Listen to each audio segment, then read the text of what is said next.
ኦፍ ኮርስ አይ ነው እዚህ ጋር አካባቢ ጸጉሬ ትንሽ ይቻላል እሱ አይቻልም ጸጉሯን ሳሸፍን ምን አይላሰው በጣም ልክ ነው ለምን በል እሺ ለምን አንዳንድ ሰው ሂጃብ አይደለም ኒቃብ አድርጎ በጣም ብዙ አይነት ወንጀል ለዚና ወንድን እየጠራች ዘና ፈታ ብላ ቆፍጠን ብላ ሱብሃንአላህ ምን ያማረ መጨረሻ ነው ተመልከቱ ይሄን ወንድማችን ዮም አረፋ ያረፈ ቀን ጀበል አልዓረፋ ላይ ሆኖ ዱዓውን አድርግቶ ታችሁ ሲያምር ሐጅ አድርጋችሁ በዛው እንግዲህ ተመቻችታችሁ ወደ አኺራ ትሄዳላችሁ ሙስሊም የሰው ስጋ ይበላል ይያለ ያስረዳን ያለው በጦር ሜዳ የተያዘን ወይንም ደግሞ ዘማዊ ከሆነ እሱን አርዶ መብላት ይቻላል። የክርስቲያን ዲያቆናት እስልምና ላይ ሳይቀጥፉ አርጊውመንት ማንሳት እንደማይችሉ ይህ ለታሪክ ስለ አክሱም ሙስሊሞች ምን አዲስ ነገር አለ የሚለውን እነግራቸዋለሁ።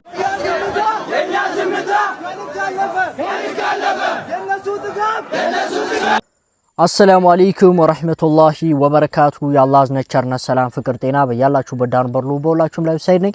ዛሬም እንደተለመደው አነጋጋሪ አስተማሪ እጅግ በጣም ምርጥና አዳዲስ መረጃዎችን ይዤ ቀርብ ያለው እነዛን ቪዲዮዎችን እንመለከታለን። ለዚህ ዩቲዩብ ቻናል አዲስ ሆናችሁ ግን ሰብስክራይብ ያደርጋችሁ ቤተሰብ ሁኑ።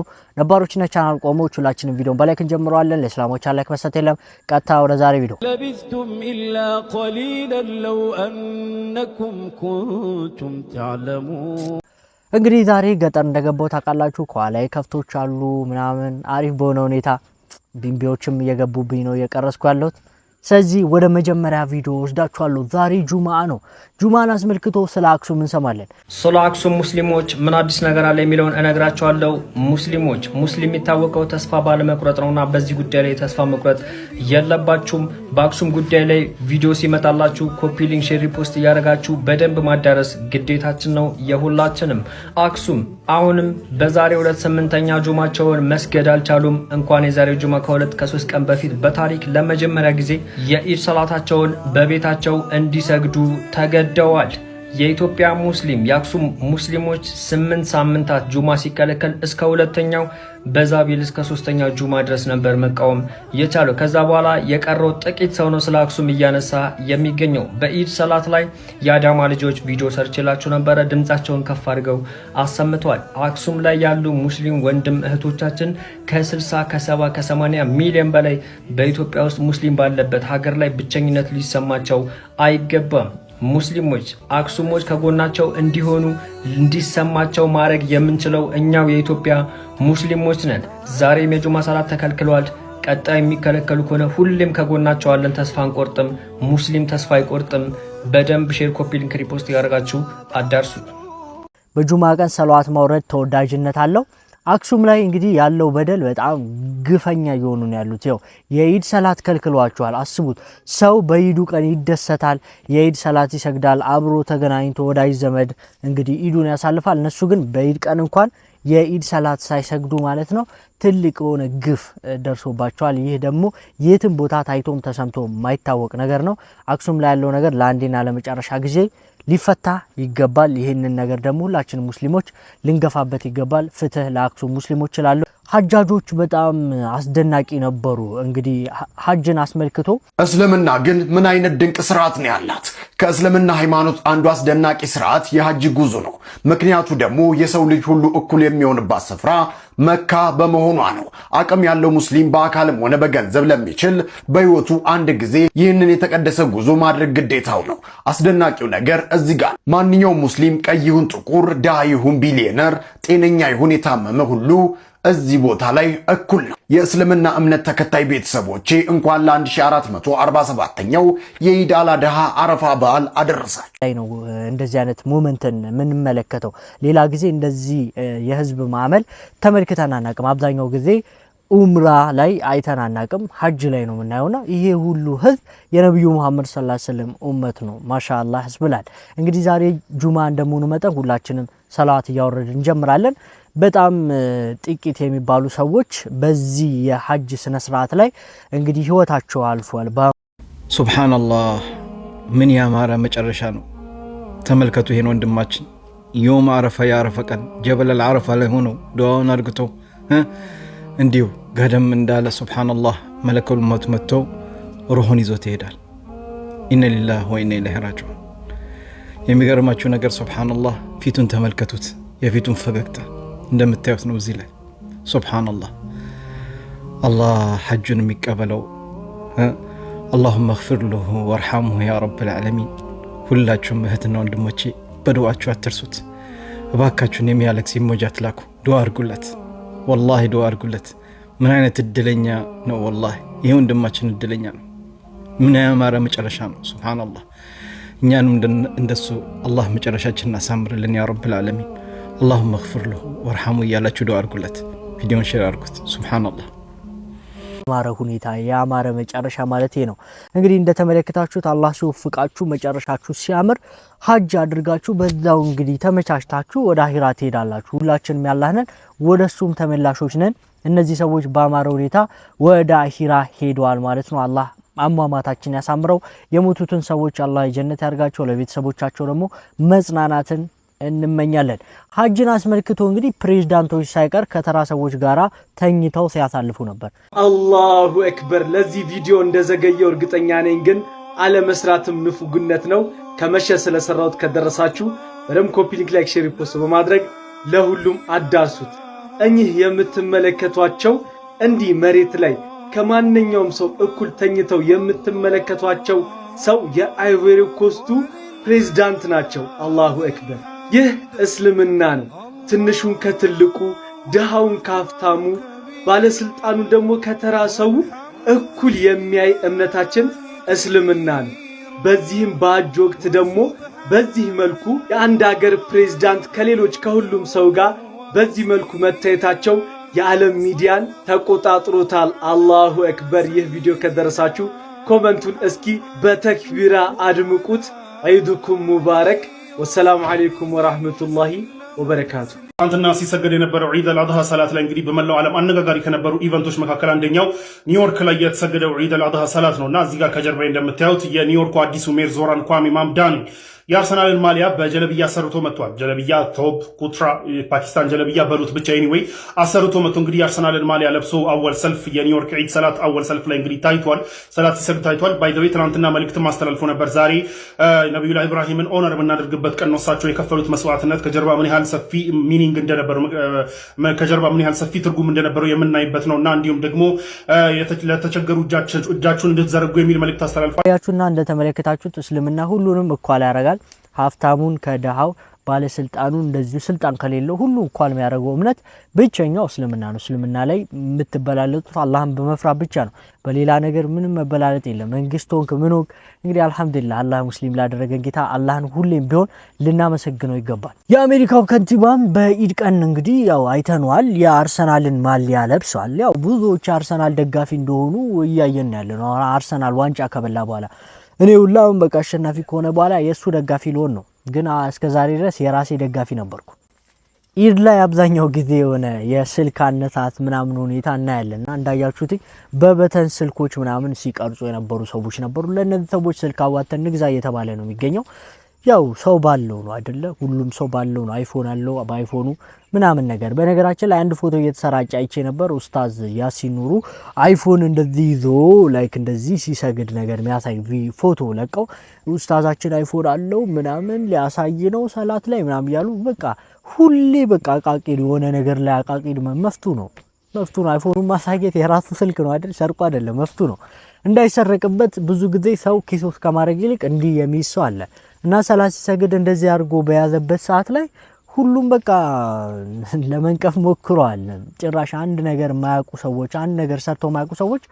መንቀፍ ላይ ግን በጣም ጎበዝ ናቸውና ለማንኛውም ሁሉም ሰው ባለው ነው አይፎን አለው በአይፎን እንደዚህ በተን ያለው ደግሞ በበተን ነው ለማንኛውም ትንሽ ያስቃሉ በበተን ስልክ ሲቀርጹ ምናምን ያው ስልክ ስማርት ስልክ ለለመደ ሰው ማለት ነው ለማንኛውም አዋተን መንገዳለት አሁን ምን መለከተው እንግዲህ አንዲት ሴት የሆነ ነገር ያለች ነው ያለችው እኛ ውድ አይደለንም ባይዘው ሰው ውድ አርጎ ያስበናል ውድ ነው እንዴ ንገሪልና እኛ ዲሳይድ እናርጋጅልኝ እኔ አላቅም አንቺ ታውቂያለሽ ነው ብሩን ሰጣራለ ላይ እኔ አላቅም ምን እንደምትጠቀሙ ምናምን አላቅም ግን አንቺ ስለምታውቂ እሷም ማለት ምናምን እስቲ አንድ ላይ ተወሰናለች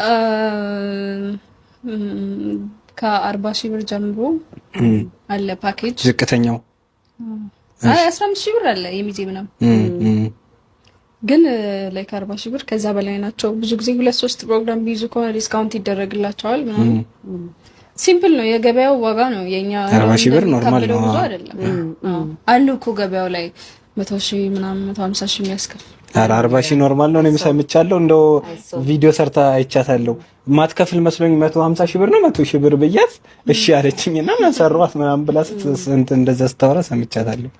ፕላስ ደግሞ ምን አይነት ኮምፕሌኖች አሉ መሰለሽ ቪዲዮ ላይ እና በአካል ላይክ ብራንዳቸው እንጂ የተለያየ እንደው ተጣላችሁ ያልኩሽ እንደዛ ነው። ተባውት አንተ ፕሬዘንት ስለምታደርገው ነገር ኢሳባውት ስለ ሀርታህል አይደለም።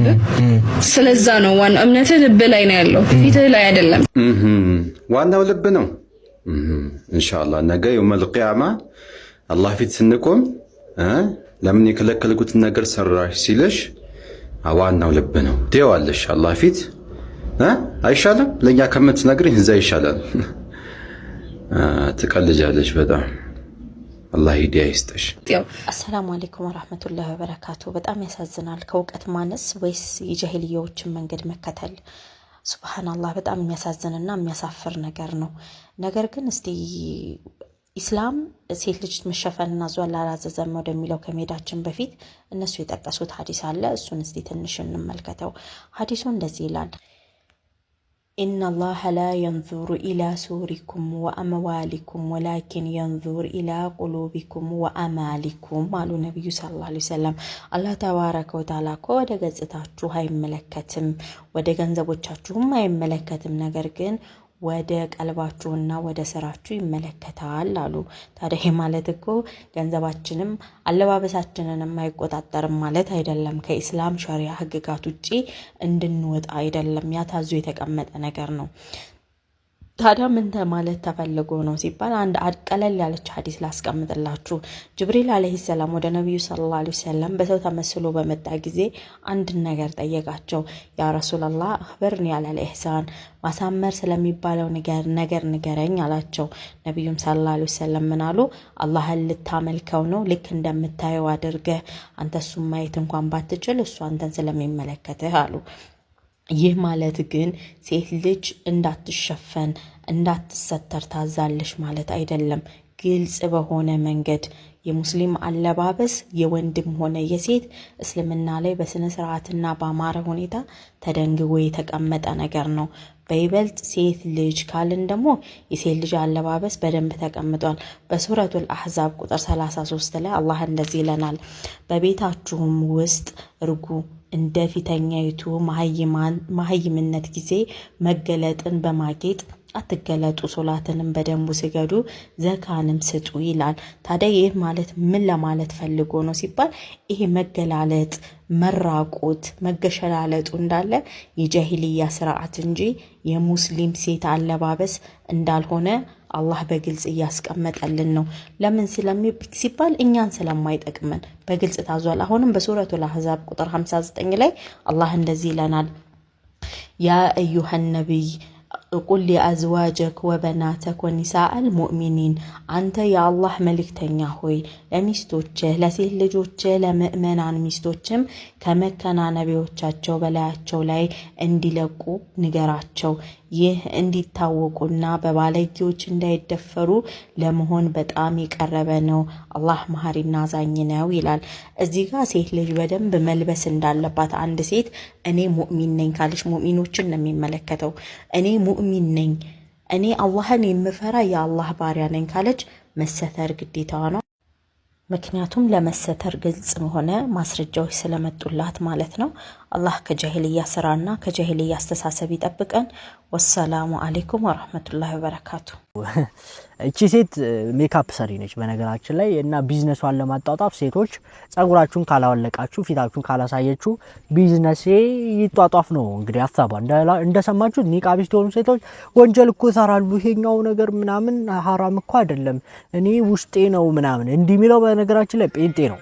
ጴንጤዎች ብዙ ጊዜ ቂን ብለው በባዶ ራቆታቸው ይላሉ፣ ዛ አምልኮ ምናምን ይላሉ። ከዛ በኋላ ምንድነው ስትሏቸው ዋናኮ በልብ ነው ምናምን። እስልምና ላይ እንዲህ የሚባል ነገር የለም። አላህ Subhanahu Ta'ala ያዘዘውን ነገር ተገብራለ። ሴቶች መሸፋፈን አለባቸው ግድ ነው። በቃ ለዚና ወንድን እየጠራች ዘና ፈታ ብላ ቆፍጠን ብላ ኒቃቢስትና ሂጃቢስቶችን ትናገራለች። ይሄ ጅህልና ነው፣ ምንም አለማወቅ ነውና ለቢዝነስ ስቲ እስልምና በዚህ ልክ መሸጥ እንዳዋቂ ማውራት ተገቢ አይደለም። ይሄ ፖድካስቱ ላይም ደግሞ የሚያቀርባቸው ልጅም ጅላሉ የሚባለው የምትሰራው ነገር ትክክል አይደለም። እዚህ ጋራ ምን እያረጋችሁ ነው ያላችሁት? ይሄ ነገር በጣም ደባሪና በጣም የሚያስጠላ ነገር እንደሆነ ልታቁት ይገባል። ወደ ሙፈሪያት ካሚል ጉዳይ እንሄዳለን። የስራና ክህሎት ሚኒስቴሯ ወይዘሮ ሙፈሪያት ካሚል ቁርአንን ያከተምኩት በ11 ዓመት የነበረ እንዲሁም ደግሞ አሁን ላለው ትልቁ ማንነቴ ትልቁን አሻራ ያሳረፈው ከ5 ዓመት ጀምሮ በመስጊድ ላይ ያሳለፍኩት ቆይታ ነው ስትል ተናግራለች። ከሚንበር ቲቪ ጋር ከኤድ ጋር የተያዘ ፕሮግራም ነበራት። ታዲያ እዛ ፕሮግራም ላይ የተናገረችው ከሆነ አሁን ላላት ትልቁ ማንነቷ ዲኗ ትልቁን አስተዋጽኦ እንደሚይዝ ገልጻለች። ከዚህ ባሻገር አባቷ መስጊድ ሙአዚን እንደነበረ እና በዛም ምክንያት መስጊድ ላይ ብዙ ታሳልፍ እንደነበር ተናግራለች። ከ5 ዓመቷ ጀምሮ እንግዲህ መስጊድ ላይ ከፍተኛ ወይም ትልቁን ጊዜዋን ታሳልፍ እንደነበር የገለጸች ሲሆን በ11 ዓመቷ እንግዲህ ሙሉ ለሙሉ ቁርአንን አክትማ እንደነበር ተናግራለች። ኡስታዛ ሙፈሪያት ካሚል ማለት ነው። እንደገለጸችው ከሆነ የጊዜ አጠቃቀሟን አሁን ላላት ማንነትና ጊዜ አጠቃቀሟ ደግሞ ትልቁን አሻራ ያሳለፈውም ነገር ዲኗ እንደሆነ ይህም ማለት ከ10 በኋላ ከመግሪብ በኋላ እንዲሁም ደግሞ ከሱብሂ በኋላ 100 አካባቢ ደረሶች እንደነበሯት ወይም ደግሞ ተማሪዎች እንደነበሯት ገልጻለች። ታዲያ ይህም ለጊዜ አጠቃቀሟ ትልቁ ሚና እንደነበረ ወይም ደግሞ አሁን ላላት ማንነት ትልቁን ነገር እንደ አስተዋጽኦ እንዳደረገ ገልጻለች። ኡስታዛ ሙፈሪያት ካሚል ወይም ደግሞ ባለስልጣናችን ማለት ነው። እሷ እንደተናገረችው ከሆነ ሴት ልጅ ዓለማዊ እውቀት ሲደመር የዲን እውቀት መያዟ እጅግ በጣም ይጠቅማታል ስትል አስታውሳለች። ከዚህ ባሻገር አባቷ ሼህ ካሚል ሼህ አህመድ መሰለኝ አይተዋስም።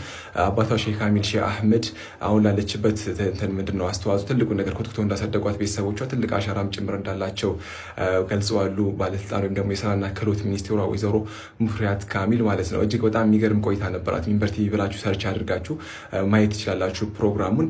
ማንኛውም አሪፍ ቆይታ ነበራት። እንደነገርኳችሁ 11 ዓመቷ ላይ ቁርአን አክትማለች። ከ5 ዓመቷ ጀምሮ መስጊድ ላይ ትልቅ የተባለን ጊዜዋን ማሳለፍ እንደጀመረች ገልጻለች። እንዲሁም ደግሞ ከክርስቲያን ወገኖች ጋርም ደግሞ የሚያምር የልጅነት ታሪክ ጭምር እንደነበራትም ገልጻለች። ጓደኞቿ ጋር እነሱ መስጊድ ድረስ እንደሚሸኟት ከዛ እሷ ደግሞ አብራቸው ሄዳ ቤተክርስቲያን አካባቢ ጠብቃቸው አይነት ነገር አለ አይደል አብሮ ወደ ቤታቸው እንደሚሄዱም ጭምር ብቻ ጥሩ ኢንቴግሬሽን ጥሩ ኮንታክት እንደነበራትም ጭምር ገልጻለች። እጅግ በጣም የሚያምር ቆይታም ነበራት ፕሮግራሙ ላይ ስላለ። ለማንኛውም ኡስታዛ ሙፈሪያት ካሚል የሰጠችን ነገር እጅግ በጣም ምድር ትምህርት እናመሰግናለን። ኢንዌስ ሂዱና ተመልከቱት። ቪዲዮን በደንብ ላይክ፣ ሼር፣ ፖስት አድርጉት። ይመቻት። በቃ ሰላም አለይኩም። እናንተም ይመቻች። 11 ዓመቴ ነው ቁርአን ያከተምኩት እያለች ነው። ማሻአላህ ማለት ነው ከኛ የሚጠበቀው እንግዲህ በ11 ዓመት ማሻአላህ። እንግዲህ ቁርአን የቀራ እንደዚሁ ደግሞ ሙስሊም የሆነ ባለስልጣን ስናይ ማሻአላህ ልንል ይገባል። ሁሉም ስራ ውስጥ ልንገባ ይገባል። ሙስሊሞች ሁሉ ፊልድ ውስጥ ገብተን መስራት አለብን። ያለበለዚያ ሙስሊም እየተበደለ ነው ያለው በየቦታው። ያንን ነገር ለማስተካከል ሙስሊሙ መማር አለበት። እንዲማር ደግሞ በየትምህርት ቤቱ ኒቃብ መፈቀድ አለበት። ኒቃብ እየተከለከለ ነው ያለው። ይሄ ጉዳይ ሊስተካከል ይገባል። እንደዚህ ስልጣን ላይ ያላችሁ ሙፈሪያት ካሚል ሌሎቻችሁ እንግዲህ ይሄ ጉዳይ ላይ በደንብ ዲፕሊ ገብታችሁ ልታስተካክሉትና እንደዚሁም ደግሞ ይሄን ጉዳይ ልትፈቱት ይገባል። አላህ Subhanahu Wa Ta'ala ይፍታው። ፍትህ ለሙስሊሞች ሁላችንም ዱዓ እናድርግላችሁ። አንዱ እንግዲህ ያው ሙስሊም የሰው ስጋ ይበላል እያለ እያስረዳ ነው ያለው። በጦር ሜዳ የተያዘን ወይንም ደግሞ ዘማዊ ከሆነ እሱን አርዶ መብላት ይቻላል። የክርስቲያን ዲያቆናት እስልምና ላይ ሳይቀጥፉ አርጊመንት ማንሳት እንደማይችሉ ይህ ለታሪክ የሚቀመጥ ቪዲዮ ይሁን። በዛሬው ቪዲዮ የዚህን ዲያቆን ቅጥፈት አሳያችኋለሁ። የማ አምላክ የሰውን ስጋ ሲያስበላ እንደነበረና በታሪክ የምን እምነት ተከታይ የሆኑ ሰዎች የሰውን ስጋ ሲበሉም እንደነበረ ጨምርላችኋለሁ። ሰላሙ አለይኩም ጀሚዓን፣ እንዴት ናችሁ? ሁላችሁም ሰላም ብያለሁ። የምለቀው ቪዲዮ እየታየ ስላልሆነ ሁላችሁም በደንብ ይህን ቪዲዮ ኮፒ ሊንክ ሼር በማድረግ እንድትጀምሩ ጠይቃችኋለሁ። ወደ ቪዲዮ በመጀመሪያ ግን አንተም እነዚህ ጭኛዋ ደደብ ጓደኛ ያመጣኸውን ማስረጃ አንብበህ መረዳት ስለማንችል ራስህ ካመጣኸው ስክሪንሻት ወደ ላይ ሄደን እንጀምራለን። ራስህ ያመጣኸው ስክሪንሻት ላይም እንዲህ ይላል he should never eat a human flesh። አንድ ሙስሊም የሰውን ስጋ ሊበላ አይገባም even if that result in his days ያንን ስጋ ለመብላቱ በረሃብ የሚገለው ቢሆን እንኳን ሊበላ አይገባም።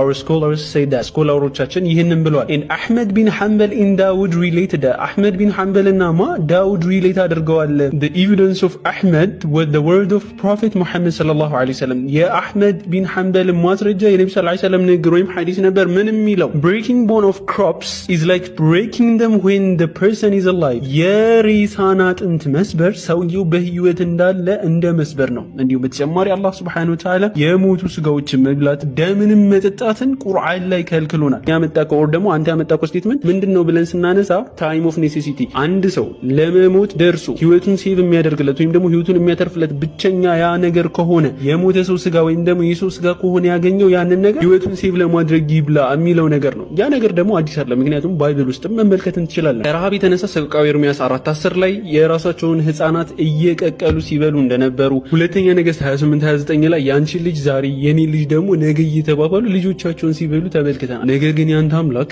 በትዕዛዝ የልጆችን ስጋ ያስበላል። የልጆችን ብቻ ሳይሆን የባልደረቦችንም እንዲሁም ልጆችን የአባቶቻቸውን ስጋ እንዲበሉ ያደርጋል። ማስረጃ ኦሪት ዘሌዋውያን 26 ከ28 እስከ 29 ማንበብ ትችላላችሁ። 29 ላይ ምን ይላል? የወንድ ልጆቻችሁን ስጋ ትበላላችሁ፣ የሴት ልጆቻችሁንም ስጋ ትበላላችሁ። ዳግም 28:53 ጠላቶችህም ከበው ባስጨነቁህ ጊዜ አምላክህ እግዚአብሔር የሚሰጥህን የሆድህን ፍሬ የወንዶችና የሴት ልጆችህን ስጋ ትበላለህ እያለ ይናገራል። እዚህ ጋር ብቻ አላበቃም። እግዚአብሔር ምን ይላል? ኤርምያስ 19:9 ላይ የወንዶችና የሴት ልጆቻቸውንም ስጋ አበላቸዋለሁ። ይቀጥል ነው ምን ይላል? የባልንጀሮቻቸውንም ስጋ ይበላሉ እያለ ይናገራል። ይህ ብቻ አይደለም። ሕዝቅኤል 5:10 ላይ እንዲህ ይላል፣ ስለዚህ በመካከልሽ አባቶች የልጆቻቸውን ስጋ ይበላሉ፣ ልጆችም የአባቶቻቸውን ስጋ ይበላሉ እያለ ይናገራል። ይህ ነገር ከገረማችሁ ይህንን የእግዚአብሔርን ቃል ማን እየተረጎመው ነበር ወይም ደግሞ ማን እየተገበረው ነበር ተግባር ላይ ያዋለው ነበር ብላችሁ ከጠየቃችሁኝ የክርስቲያን ጦረኞች የተባሉት የቀይ መስቀል ጦረኞች በአካል በእውነቱ ምድር እየፈጸሙት ነበር። እዚህ መጽሐፍ ላይ ሂስትሪ ኦፍ ኖማንስ ኦን ዘ ፈርስት ክሩሴድ የሚለው መጽሐፍ ላይ እንደዚህ ተቀምጦ እናገኘዋለን። እነዚህ የመስቀል ጦረኞች ስማራ የምትባልን ከተማ ካወደሙና ድርቅ ከመጣ በኋላ ምን ሲያደርጉ ተመልክተናል። Not only our troops shrink from eating dead Turks and Saracens, they also ate dogs. እነዚህ ወታደሮች የሞቱ ቱርኮችን and Saracens ማለት ሙስሊሞች ማለት ነው። የሞቱ ቱርኮችንና ሙስሊሞችን እየበሉ ነበር። ያ ብቻ አይደለም፣ የሞቱ ውሻዎችን እየበሉ ነበር። የአምላካቸውን ቃል ተግባራዊ እያደረጉ ነበር። ቤስ የእናንተ እምነት ማለት ይሄ ነው። ገና የተደበቀ ጉዳችሁ አልተነቀም። ኢንሻአላህ እስልምናን በነካችሁ ቁጥር ደግሞ እንደዚህ ቀስ በቀስ ጉዳችሁን እያወጣንላችሁ እንቆያለን። ቪዲዮን ኮፒ ሊንክ ሼር ማድረግ እንዳይረሳ፣ እንዲሁም አዲሱን የቴሌግራም ቻናል መቀላቀላችሁን እንዳረሱ። ወሰላሙ አለይኩም። እንደተመለከታችሁት እንግዲህ እፎይ የሚባለው ግለሰብ እንደምታውቁት ከበፊት ጀምሮ ስለ እስልምና ያልተጻፈውን ያልተነገረውን ነገር በማንበብና እንደዚሁም በማጥፋት ስም የሚታወቅ ግለሰብ ነው። ለማንኛውም እንግዲህ በቅርቡ እነ ሁሱ ዋጋውን ሰጥተውት ነበር። ብዙ ጉዱን አውጥተውበታል። ኢምራንን ፈርቶ እንደቀረ እንግዲህ አይታችኋል አይደል እንዴ? ለማንኛውም አላህ Subhanahu Wa Ta'ala እንዲህ መጥፎ ነገር ለማሰራጨት እስላም ላይ መጥፎ ነገር ለመናገር የሚያስቡ ሰዎችን አላህ ያዝልን፣ አላህ ያስፈራራልን፣ አላህ ያንቀጥቅጥልን። ለማንኛውም እንግዲህ የመጨረሻ ቪዲዮአችን የሚሆነው ወደ ውጭ መረጃዎች ነው የምንሄደው። ኢራን የአሜሪካ የጦር ሰፈሮችን ዳግም መምታት ጀመረች። ኢራን በኩዌት በሚገኘው የአሜሪካ ጦር ሰፈር ላይ አጸፋዊ ጥቃት ፈጽማለች። የኢራን አብዮታዊ ዘብ በደቡባዊ ኢራን በሚገኘው የባንደር አባስ አየር ማረፊያ አቅራቢያም አሜሪካ ለፈጸመችው የአየር ጥቃት አጸፋ ለመስጠት በኩዌት በሚገኘው የአሜሪካ አየር ኃይል ጦር ሰፈር ላይ ሐሙስ ማለዳ ጥቃት ማድረሱ ታውቋል። የታስኒም የዜና ወኪል እንደዘገበው ይህ አጸፋዊ እርምጃ የተወሰደው አሜሪካ በወደብ ከተማዋ ላይ ጥቃት ከሰነዘረች ከጥቂት ሰዓታት በኋላ ነው። አብዮታዊ ዘቡ ባወጣው መግለጫ ይህ ምላሽ ጠላት ትንኮሳው ያለ አጸፋ እንደማያልፍ እንዲያውቅ የተሰጠ ከባድ ማስጠንቀቂያ ነው። ድርጊቱን ከደገመ ምላሻችንም የከፋ ይሆናል ብለዋል። አላህ መጨረሻዬን ያሳምርልኝ ማለት እንደዚህ አዛውንት ሰው ነው። እኚህ ሰውዬ በህንድ ማለት ነው እስልምናን የተቀበሉት በ105 ዓመታቸው ነው። የሚገርማችሁ ከተቀበሉ በኋላ እንኳን ብዙ ጊዜም አልነበራቸውም፣ ወደ አኪራ ተሻግረዋል። ተመልከቱ እንግዲህ እኚህ ሰው ይህንን ሁላ ዓመት በዚች ምድር ላይ ሲቆዩ በህንድ የሚገኘው የሲክ እምነት ተከታይ ነበሩ። ነገር ግን እሳቸው በህመም የሚሰቃዩ ነበረ። ቀደም ብሎ የልጅ ልጃቸው እስልምናን ይቀበልና በተደጋጋሚ ዳዕዋ ያደርግላቸዋል። በኋላ ላይም እሳቸው ማለት ነው እንግዲህ እስልምናን ለመቀበል በቅተዋል ማለት ነው። አስቡት እስኪ በ105 ዓመታቸው ተቀብለው በኋላ ወደ አኪራ ሲሄዱ መጨረሻዬን አሳምርልኝ ማለት ይህ ነው። ይህ በህንድ አንድ ሰሞን መነጋገሪያ ሆኖ ኢቭን በሲክ እምነት ተከታዮች ራሱ ቅሬታ ተፈጥሮ ነበረ። ውሸት ነው፣ አስገድዷቸው ነው የሚል በጣም ብዙ ዜና ሁላ ተሰርቶባቸው ነበረ። ነገር ግን እሳቸው እስልምናን ፈልገውት እንደተቀበሉና ይሄ የልጅ ልጃቸው በተደጋጋሚ እስልምና እንዲቀበሉ ሲያስተምራቸው እንደነበረ ነው የታወቀው ማለት ነው። ሱብሃንአላህ አላህ ምን ይሰማል? እስኪ በኮሜንት ሀሳባችሁን ግለጹ። ለተመሳሳይ መረጃ የፕላስ ምልክታውን መጫናችሁን አትርሱ። ይኸውላችሁ የኢራን ሀያልነት ላልተዋጠላችሁ ሰዎች ማለት ነው አሁንም በድጋሚ ሀያልነቷን እያሳየች ነው ያለችው ኢራን። በምንድነው? አሁን ደግሞ በጦርነት ሳይሆን በድርድር ቦታ ላይ እንደምታውቁት በትናንትናው ዕለት ተደራዳሪዎች በኢራንም በአሜሪካን በኩል ያሉት ተደራዳሪዎች በተደራዳሪ ደረጃ ስምምነት ላይ ደርሰዋል። ሁርሙዝ ሰርጥ እንዲከፈት፣ ለኢራን የተያዘባት አሴት እንዲለቀቅላት የመሳሰሉ ነገራቶች የተኩስ አቁም ስምምነቱን ለአናዘር 60 ቀን ማራዘም ምናምን የመሳሰሉ ነገራቶች ላይ ሜሞራንደም ኦፍ አንደርስታንዲንግ ላይ ስምምነት ላይ ደርሰዋል ተደራዳሪዎች ማለት ነው። ናው ይህንን እንትን ለማድረግ ለማጽደቅ የሁለት ሰዎች ፋይናል ውሳኔ እየተጠበቀ ነው ያለው። አንደኛው የዓለም ገዢ ነኝ የምትለውና የምንጊዜም ሀያሏ አሜሪካ መሪ ፕሬዚዳንቱ ዶናልድ ትራምፕ ሲሆኑ ከሳቸው እኩል ደግሞ መልሳቸው እየተጠበቀ ያለው የኢራኑ መሪ አያቶላ ሙጅተባ ኾሜኒ ናቸው፣ ሱፕሪም ሊደሩ። ዶናልድ ትራምፕ እና አያቶላ ሙጅተባ ኾሜኒ ዓለም በሙሉ እኩል ነው መልሳቸውን እየጠበቀ ያለው። ሙጅተባ እምቢ ካለ እምቢ ነው ማለት ነው። ያለምን እጣ ፈንታ ይወስናል ማለት ነው። እንደምታውቁት ሁርሙዝ ሰርጥ ተዘግቶ ኤቭሪባዲ በጣም ሀሰል ላይ ያለ ባለበት ሰዓት እንግዲህ ይህ ስምምነት ይህ ሜሞራንደም ኦፍ አንደርስታንዲንግ የሚፈራረምና የሚጸድቅ ከሆነ ሁርሙዝ ሰርጥ የሚከፈት መሆኑን ተከትሎ ለመላው ዓለም እፎይታ ነው።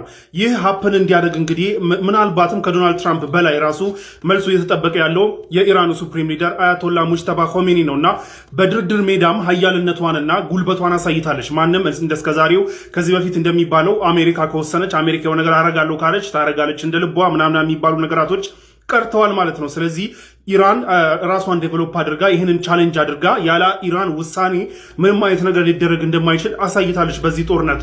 ከዛ ውጭ ደግሞ እንግዲህ በተደጋጋሚ ሲባል እንደነበረው አሜሪካ ገንብታው የነበረው የሀያልነት ኢሜጅ ምንም የፈለገችውን ማድረግ እንደምትችል አይነት ነገር ኢሜጅ በጣም ሻተር ተደርጓል። በተለይ አሁን የአረብ አናሊስቶች በተለይ ያሉ እንዳሉት ከሆነ ከዚህ በኋላ ኖ አረብ አገር ዊል ኤቨር ትረስት አሜሪካን፣ የትኛውም አረብ አገር ትረስት አያደርግም ከዚህ በኋላ ከኢራን ፕሮቴክት ታደርገናለች አሜሪካ ብሎ ከዚህ በኋላ አያምንም። ምክንያቱም አትፈልግምም ሳይሆን ብትፈልግምም አቅም የላትም። እነዚህን አረብ ሀገራቶች ዲፌንድ የማድረግ አቅም የላትም። አይተነዋል፣ በዚህ ወቅት ታይቷል። እና እነዚህ አረብ ሀገራቶች ድሮም የነበረባቸው ትሬት ድሮም የነበረባቸው ስጋት የኢራን ስጋት ነው። የመጀመሪያው የኢራን ሪቮሉሽን የሻሁን ገልብጦ የመጣው ይህ የሺአ መንግስት ማለት ነው። ይህ መንግስት ከመጣ ጊዜ ጀምሮ የአረብ ሀገራቶች በጣም ትሬት የነበረባቸው የኢራን አዲሱ መንግስት ነው እና ከዛ ጊዜ ጀምሮ ነው እንግዲህ አሜሪካን ወደዚህ እያመጡ የነበሩት። ምክንያቱም ከኢራን ትጠብቀናለች፣ ፕሮቴክት አድርገናለች በሚል ማለት ነው። ግን ያ ሳይሆን ቀርቶ ወቅቱ ሲደርስ ጊዜው ሲደርስ ግን ምንም አይነት ፕሮቴክሽን ልታደርግላቸው አልቻለችም። ስለዚህ ይህንን ሁሉ ኢሜጅ ሻተር ያደረገችው ኢራን አሁን ደግሞ ጭራሽ ኢንቴሊጀንስ ሪፖርቶች ሲኤንኤን ምናምን ይዘውት እንደወጡት በዚህ ጦርነት ተደብቆባት የነበረው ወር ውድመት ደርሶበት የነበረውን አንደርግራውንድ ያለውን የሚሳይል ማከማቸዋንና ላውንች ሳይቶቿን መልሳ ሙሉ ለሙሉ አክሰስ አድርጋለች እና 90% የሚሆኑ የሚሳይል ስቶክ ፓይሏ እስካሁን ድረስ እጇ ላይ ያለ ነው የተባለው። ስለዚህ በባለፈው ጦርነት ከአሜሪካ ጋርና እንዲሁም ከአረብ ሀገራቶች ጋር እንዲሁም ከእስራኤል ጋር በየአቅጣጫው ባሊስቲክ ሚሳይል ስታዘንብ የነበረችው ኢራን 90% አሁኑም እጇ ላይ ያለ 10%ን ብቻ ነው የተጠቀመችው ሲባል እንግዲህ ያስቡት። ይህንን ሁሉ አረብ ሀገር ታርጌቶች፣ ይህን ሁሉ እስራኤል ውስጥ ያሉ ታርጌቶች ስትመታ፣ ይህን ሁሉ እንትኖች ጀልባዎች፣ መርከቦች ምናምን ስትመታ የነበረችው ኢራን 10% ብቻ ነው የተጠቀመችው እንግዲህ ሲባል አስቡት። እንደምታውቁት እስከ 100 ምናምን ባሊስቲክ ሚሳይል በቀን የሚተኮስበት ጊዜ ነበር በዛ ጦርነት እና ይህ ሁሉ ነገር ተደማምሮ እንግዲህ የሙጅተባ ኾሜኒ መልስ ከዶናልድ ትራምፕ መልስ ምናልባትም የበለጠ ዓለም በሙሉ በጉጉት እየጠበቀው ያለ ነው። ስለዚህ እንደስከዛሬው የአሜሪካ ውሳኔ ነው የሚጠበቀው የሚባል ሳይሆን የኢራንም ውሳኔ እኩል የሚጠበቅበት ጊዜ ላይ ተደርሷል ማለት ነው። ከዚህ ኢትዮጵያ ያለን ማር ይገባል። በስራ ከሰራ ይሄ ዝም ብለህ እነሱ ካሉ ማይሆንም ምናምን ነገር የሚለውን ነገር ትተህ ማለት ነው ተመራምረህ ሰርተህ ራስን ዴቨሎፕ ካደረግ ኢንተረስትህን ከማንም ጋር እኩል ቁጭ ብለህ ኢንተረስትህን ማስከበር እንደምትችል ከዚህ ልትማር ይገባል። የተከበርከው የኢትዮጵያ ሕዝብ ሰላም አለይኩም ያናስ። ዛሬ ዒድ ስለሆነ ይሄ ኢራን ምናምን ነገር አልላችሁም። ትላንትና የየውም አረፋን ተከትሎ ሁለት ግለሰቦች መነጋገሪያ ሆነው ነበር። እሷን ልነግራችሁ ብዬ ነው። የመጀመሪያው የአይቮሪ ኮስቱ መሪ ነው። የአይቮሪ ኮስቱ መሪ ትናንትና እንደምታውቁት የውሙል አረፋ ነው። ሁጃጆች አረፋ ከዋሉ በኋላ ማታ ላይ ሂደው ሙዝደሊፋ መሬት ላይ ተኛሉ። ማንም ሁጃጅ ማንም ወንከማ ንጉስ ነኝ፣ መሪ ነኝ፣ አገር መሪ ነኝ፣ እገሌ ነኝ የለም። ኤቭሪባዲ መሬት ላይ አንጥፎ ይተኛል። ይህ የሐጅ አንደኛው ሪቹዋል፣ አንደኛው ፓርት፣ በጣም ወሳኝ ፓርቶች ውስጥ አንደኛው ይሄ ነው። የሰው ልጆች ማንም ሆነ እኩል እንደሆኑ በአላህ ፊት እኩል እንደሆኑ ማሳያ ነው። መሪ ብትሆን ምንም ብትሆን ሁለት ጨርቅ ብቻ ለብሰህ መሬት ላይ ትተኛለህ። ስለዚህ ያንን የሚያሳይ የሚታይበት የሐጅ በጣም ኢምፖርታንት የሆነ አንደኛው የአምልኮ ተግባር ነውና የአይቮሪ ኮስቱ መሪ እንግዲህ በትላንትናው ዕለት ሙዝደሊፋ ከማንም ሰው ጋር ያለምንም አጀብ ያለምንም ቦዲጋርድ ማንጋጋት ያለምንም ሴኩሪቲ ምናምን ከማንም ሰው ጋር ትላንትና መሬት ላይ እንግዲህ ተኝተው ታይተዋል። በትላንትናው ዕለት ሐጅ እያደረጉ ነበር እሳቸውምና ይህ እንግዲህ የእስልምና የሰው ልጆችን በሙሉ እኩል የሚያይና የሰው ልጆች የሚበላለጡት ለአላህ ባላቸው ፍራቻ እንጂ ማንም የሀገር መሪ ሆንክ ንጉስ ሆንክ የሆነ ወታደር መሪ ሆንክ ምናምን እስልምና ጋር እኩል እንደሆንክ ማሳያ ነውና በትላንትናው ዕለት እንግዲህ ማንኛውም የሀገር መሪ እዛ ቢሄድ እንደሚያደርገው እንደሚጠብቀው ሁሉ የአይቮሪ ኮስት መሪም እንግዲህ ተኝተው እዛ ታይተዋልና በድጋሚ ያንን ያሳየ ነው የተባለው።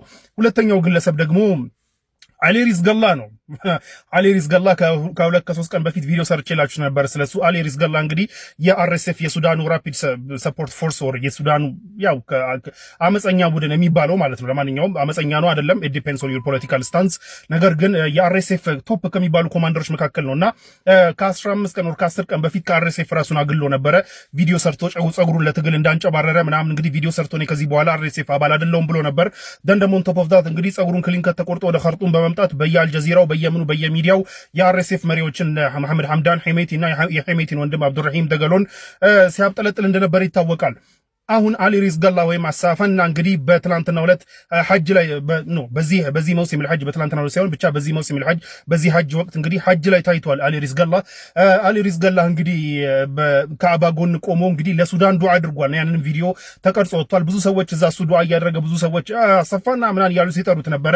ለማንኛውም ግን ለሱዳን መከፋፈል ሱዳን እንድትከፋፈል የሚፈልጉ እንዲሁም ለሱዳን ሰላም እንዳይመጣ የሚፈልጉ ማንኛውንም አካላት አላህ ያጥፋቸው ሲል ካዕባ ጋር ቆሞ ዱዓ ሲያደርግ እንግዲህ በትላንትናው ዕለት ቪዲዮዎች ወጥተው በጣም ቫይራል ሆነው ነበረ ማለት ነው። ለማንኛውም ኢዳችሁ ፏፈሽ እያላችሁ እንደሆነ ተስፋ አደርጋለሁ። በድጋሚ ዒድ ሙባረክ ተቀበለላሁ ሚና ወሚንኩም ሳሊሐል አዕማል። መሪው ስልጣናቸውን ከያዙ ከ11 ቀን በኋላ በእስራኤል ጥቃት መገደላቸውን የእስራኤል መከላከያ ሚኒስትር እንዲሁም ደግሞ የእስራኤል ጠቅላይ ሚኒስትር የሆኑት ቤንጃሚን ኔታንያሁ በመግለጫቸው ላይ አሳውቀዋል። እንደሚታወቀው ከትላንት በስቲያ እንዲሁም ደግሞ በትላንትናው ዕለት ማለት ነው በእስራኤል የተለያዩ ሚዲያዎች እንዲሁም ደግሞ በእስራኤል ባለስልጣናት በኩል ሲነገር የነበረ ቢሆንም በፍልስጤም ማለትም ደግሞ በሐማስ በኩል ማለት ነው ምንም አይነት መግለጫና ማረጋገጫ አልወጣም። ነገር ግን ፍልስጤማውያን እጅግ በጣም እንዳዘኑና አስክሬኑን ጭምር ይዘው ሲያለቅሱ የሚያሳዩ የተለያዩ ምስሎች ጭምር በማህበራዊ ሚዲያዎች ላይ እየተዘዋወሩ ይገኛሉ። የፍልስጤሙ የተዋጊ ቡድን የሆነው የሐማስ ወታደራዊ ክንፍ ብርጋዴር መሪ ሆነው አዲስ የተሾሙት መሐመድ ኦዴ የተባሉት አዲሱ መሪም እንግዲህ በእስራኤል ጥቃት ተገድለዋል ተብሏል። እስራኤልም ቀጥተኛ የሆነ ኢላማ በማድረግ ማለት ነው በአንድ ህንጻ ላይ ባደረሰችው ጥቃት ነው እኒህ መሪ መግደል የቻለችው። እንደሚታወቀው በ2023 ኦክቶበር 7 ላይ ሐማስ ለመጀመሪያ ጊዜ በእስራኤል ላይ ጥቃት ባደረሰበት ወቅት የምትመለከቱት ወይም ደግሞ ዛሬ ላይ የሞተው የመሪ ቀጥተኛ የሆነ ተሳትፎ ነበራቸው። በወቅትም እንግዲህ ወደ ጓደኞቻቸው እንዲሁም ደግሞ ወደ ቡድን አጋሮቻቸው ወደ ጥልቁ ገሃነም ልከናቸዋል ሲል ነው የእስራኤል ጠቅላይ ሚኒስትር እየተናገሩ የሚገኙት። ይህ ነገርም በርካቶችን እያነጋገረ ይገኛል። በፍልስጤም ሆነ በሐማስ በኩል ሞት ኮንፈርም አልተደረገም። ነገር ግን ሳይሞቱ እንዳልቀሩ ትልቅ የሚባሉ የመረጃ ምንጮች እየዘገቡ ይገኛሉ። በጉዳዩ ላይ አዳዲስ መረጃዎችን የማገኝ ሆነ አጋራችኋለሁ። ፕላስ ምልክቷን መጫናችሁን አትርሱ። መልካም ቀን ይሆንላችሁ። እንግዲህ ያው አሁን ላይ ያሉ ነገሮች የተባባሱ ነው ያሉት። ከጊዜ ወደ ጊዜ እየተቋረጠ ያለ ጦርነት አይደለም፣ እየቀጠለ ነው ያለው። ቢምቢዎች እያስቸገሩ ነው። የዛሬ ቪዲዮ የሰራሁት በደንብ ላይክ አድርጉት እሺ። ከቢምቢዎች ጋር የታገልኩኝ ምናምን ነው የሰራሁት። የዛሬ ቪዲዮ ይሄን ይመስል ነበር። ሳይነበርኩኝ አላህ ዝነቸርና ሰላም ፍቅር ጤና በያላችሁ በዳር ቦላችሁ ላይ ሀሳብ አስተያየቶቻችሁን ኮሜንት ላይ አስቀምጡ። ቪዲዮ ላይክ ሼር አድርጉ። አላህ በጀንታ ያገናኘን። ወሰላሙ አለይኩም ወራህመቱላሂ ወበረካቱ።